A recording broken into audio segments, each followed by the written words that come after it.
Boy, can you tell I'm happy? I'm really happy today, and I only do a jig when I'm super happy. Well, I've got Beauty here, this W109 air suspension sedan, sitting here up in the air on its own with the airbags full of compressed air, and it didn't leak down overnight. Now, some of you may say, Kent, come on, why is that so exciting? Well, if you've ever worked on one of these, you can chase leaks forever. And you come out, you know, it sits up for a week, and you come out to the garage, and there's your W109 on the ground again. Very disheartening, and soon the honeymoon's over very quickly with these cars. But I just finished putting in new airbags just in the last couple of days. I got Jerson out here because it's a pain. I mean, it's not rocket science, but it's painful to get under the car and get up in the suspension and get those tanks out and replace these rubber airbags. Well, I've got Beauty back up on the lift today, the 300 SEL 4.5, and we're installing the new airbags. The old ones were in really bad shape. Two of them in the front were leaking. The back ones were badly cracked. If you're going to go after this job, don't just replace one or two. Replace all four. Looks like you're having a good time. At least you're sitting down on the job. Oh, yeah. What are you working on? It's like, I'm working on this, replacing this boot. Oh, the boots. You can see this nut, you know, they have a nice clip in there holding the nut. So you're trying to get the clips in there and get these boots on Beauty here. Well, I had to put this little nut in there. I had to put it right in there. I had to put some oil ring just to hold it. Oh, gee, look at all this stuff. Are you having a good time? Yeah, I do. You're having a good time, but it is painful, right? It's still painful, yeah. Okay, thank you for your help today. We'll get the old Beauty here running real soon. I'm getting ready now to kind of wrap this project up and get it back to the owner. And I was going to put the hubcaps on. And I'm looking at these hubcaps, I'm thinking, I just have to show you these hubcaps. I mean, I've never seen hubcaps like this before on an old W108 or W109. Now you have to remember that there's only 75,000 miles on this car. But it is a 1971 model, so it's almost 50 years old. So you'd expect, you know, the hubcaps would be kind of okay, but look at these. There's not even a scratch in this outer ring. The paint is absolutely gorgeous, and you might see this on other hubcaps, but I guarantee you very seldom will you see this. Look at the back sides of these hubcaps. Look at the CAD plating on the clips. Isn't that amazing?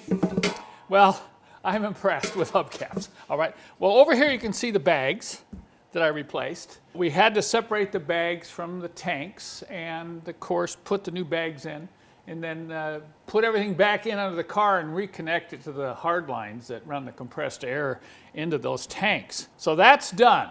Previously, we had replaced the leveling valves, and I thought I'd just bring everything out, just for a final summation. Maybe this is the last air suspension car I will work on. I don't know. But I want to go through the whole system, kind of show you everything that's involved in one of these to keep the car up in the air, and then you can see why I'm so excited. Because there's a lot of things that can leak that can make the car go right back onto the ground. I've also done other videos on the W109 air suspension. I'll put links in the description below this video because I didn't want to cover everything in this video. But I think you'll be interested to see all these parts on the bench that make up the air suspension system in a W109. Well, here it is, folks. This is everything I had to deal with to get this 300 SEL 4.5 to stay up in the air. So you can understand, when you look at all this stuff, why I was doing a jig and dancing around the shop when I came in this morning, and old Beauty here was still up in the air. Hadn't sunk down at all. You know, yesterday it was real windy and cold out here. I did get it outside and I ran it. The engine is running beautifully. You know, I had to do some work on the distributor. Before completing the installation of the new airbags in Beauty, I decided I had to get that engine running. From day one we got it running. It was running rough. It would cut out, miss, and sometimes it would even quit. So I decided today to pull the distributor, and sure enough, the points were just really badly burned. I mean, really badly burned. And of course, I wanted to open this up and pull out the trigger points for the fuel injection system. I'm not going to go over that here. I've got other videos that cover this system on my website. So I cleaned the trigger points, made sure there were no broken springs or damage to any of the points, and reinstalled that. You want to, of course, check for any side play in the distributor, but the bearings are very good in this because of the low mileage of the car. And then finally, I'm checking the vacuum advance by hooking up my vacuum tester and making sure that's holding vacuum, so that's okay. So I've got the new points installed. We've lubed the cam, the cap and the rotor look okay, and now I hope I can fire Beauty up and it will come up off the ground and hold air in the suspension system. All right, with that distributor back in, we're ready to fire this thing up and see if it will come up off the lift. Wow, look at the difference there. Whoa, nothing like some new points and clean trigger points in this baby. Oh man. Listen to that. I'm gonna get the radiator cap back on. Oh. Isn't that the sweet sound of a 4.5 V8? But after I got the engine fired up and went outside and drove it around, you know, I came back in here and I thought, okay, am I going to be happy? I won't know until today because that was yesterday. Is this thing fixed?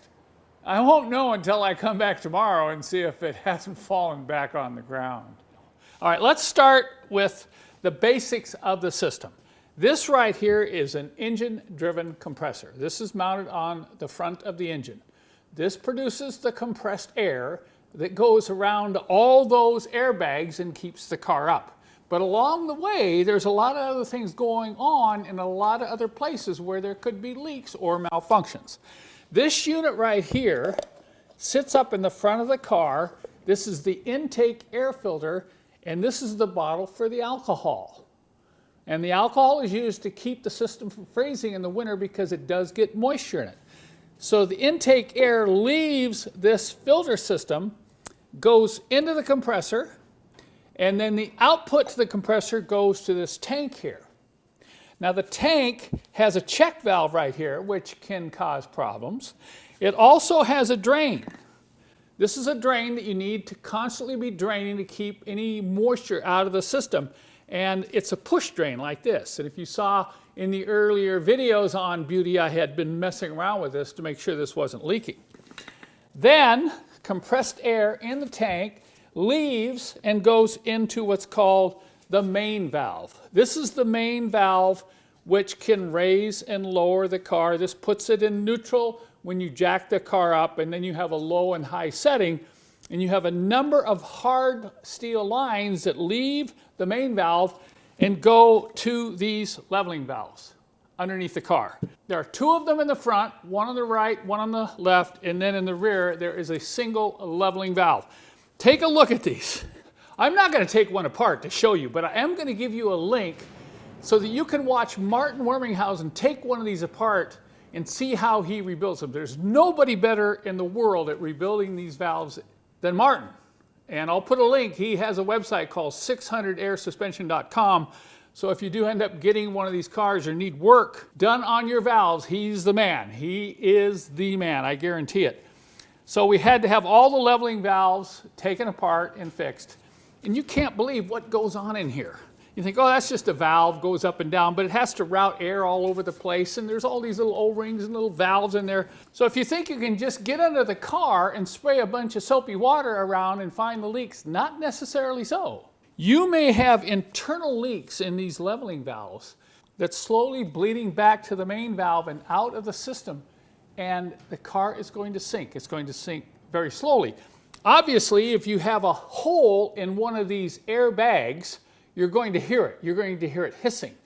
You may have an external leak somewhere else in one of the valves, and you might be able to find these, like there's little O-rings right down inside these fittings where the lines tighten down. You may have a little leak, you'll get a little bubble there, but a lot of times I found the leaks are internal in the valves.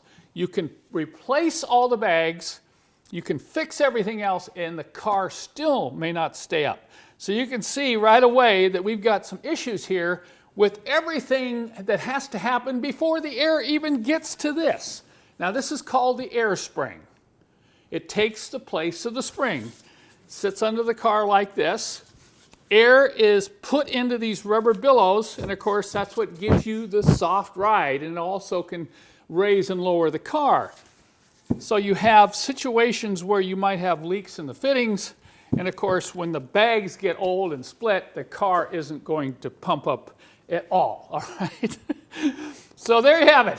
That's everything I've had to deal with on this car to get it to this point today, so you can see why I'm dancing around the shop. Now I'm sure some of you are probably wondering about prices and costs. I'm not going to deal with that now because this can change. It can change in a year or 6 months. If you have an air suspension car, I recommend you probably buy a full set of these airbags now because they keep going up in price. Currently, the market price on these is between $550 and $650 for a pair. So you need 2 of them, so that's over $1,000. I do carry these on my website. I have some new old stock that I can give you a screaming deal on, but there's not going to be very many, and I don't know when the price is going to go up again. If you're interested in knowing how much it costs to rebuild the pump, the leveling valves, and some of these other components, you need to contact Martin at 600airsuspension.com, and he'll give you a cost breakdown. But let me tell you, if you get one of these cars and you try to piecemeal it, you think, oh, well, I'll just change the bags, or maybe this one might be leaking, maybe I'll just fix this valve. You'll be chasing it forever. You know, he did the valves on my 6.3, and that thing would stay up for months. I'm not sure about this one yet. We'll have to come back in about a week and see how Beauty's doing, okay? So if you're interested in learning a little bit more about this air suspension systems, seeing some of the other videos where I'm actually installing the airbags and working on the leveling valves, be sure and check out the links below. And if you're interested in some parts, be sure and go to my website, Mercedessource.com. I'd have to say that this is probably one of the nicest W109s in the world. And I'm happy and proud to have been able to work on it. Unfortunately, I don't own it. But it's been a pleasure working on a car in this kind of condition. There's a number of little things I want to do to it still, but nothing major. Most of it will be related to fluids and tuning, and then it'll be going back home to its owner. So in the next video, which will probably be the last video in this series, I'm going to come back, I'm going to take you for a walk around. We're going to look at Beauty real close. I'm going to show you some really neat key features of this car, and then I'm going to have you hop in the passenger seat and go for a ride with me. And you're going to understand why I get so excited about the W109.